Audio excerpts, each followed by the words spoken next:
you were part of this group of scientists at Penn State University's Earth System Science Center and that projected the 2020 hurricane season to be the busiest in the decade in the Atlantic. What are some of the data points that factor into that projection?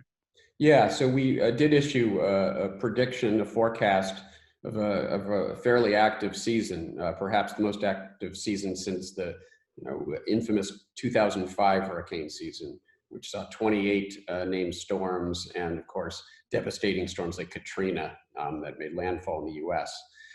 So the basic factors that go in to our model, and it's a statistical model. So basically, we look at past data. We look at the relationship between the activity of past hurricane seasons in terms of the total number of storms that were formed during that season, and certain basic climate indicators, factors that we know influence tropical cyclone activity. Right. And it turns out the two key factors are, not surprisingly, how warm it is in the main development region for these storms in the tropical Atlantic. All other things being equal, the warmer those ocean temperatures, the more energy there is to produce these storms, the more storms you're likely to get. And the El Nino phenomenon, what's going on with El Nino? Because it turns out, even though El Nino is something that takes place way off in the equatorial Pacific, in the eastern equatorial Pacific, it impacts weather patterns around the world. And it turns out that El Nino has an impact on how much vertical wind shear we tend to see in the Caribbean and in the tropical Atlantic during the storm season.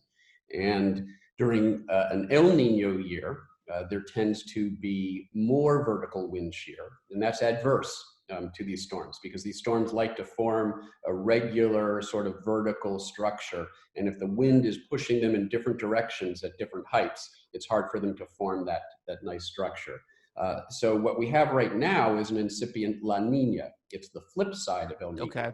And that means less vertical wind shear in the atmosphere than usual. And so that's more favorable for storm formation. So if you can forgive the pun, we have sort of a perfect storm of consequences shaping up here this season of very warm ocean temperatures in the tropical Atlantic and relatively conducive behavior in the atmosphere, less vertical wind shear because of this incipient La Nina. It's not here yet, but all the forecasts are for us to sort of steadily move into La Nina territory over the next several months. So when you build a model like that, is there any sort of numerical output? Like how many storms might the North Atlantic face in the upcoming hurricane season?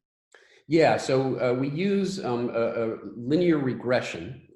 So if the old-fashioned least squares that you might have encountered at some point, in college. You're making the economist major on the other side of this interview very happy. Okay, You can see how he's smiling as you respond.